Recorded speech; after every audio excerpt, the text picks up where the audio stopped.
কত সরকার আইলো গেল বাংলাদেশের গদিতে, কে কি উন্নয়ন করেছেন পারবেন কি তা দেখাতে?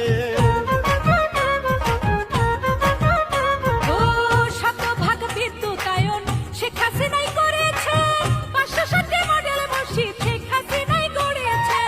কিভাবে ভুলবো আমরা শেখ হাসিনার এই অর্জন, পারবে না কেউ শেখ হাসিনার বন্ধ করতে উন্নয়ন। কত সরকার আইলো গেল বাংলাদেশের গদিতে, কে কি উন্নয়ন করেছেন পারবেন কি তা দেখাতে?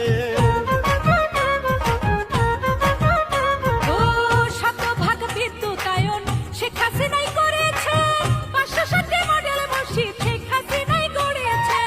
কিভাবে ভুলবো আমরা শেখ হাসিনার এই অর্জন, পারবে না কেউ শেখ হাসিনার বন্ধ করতে উন্নয়ন। কত সরকার আইলো গেল বাংলাদেশের গদিতে, কে কি উন্নয়ন করেছেন পারবেন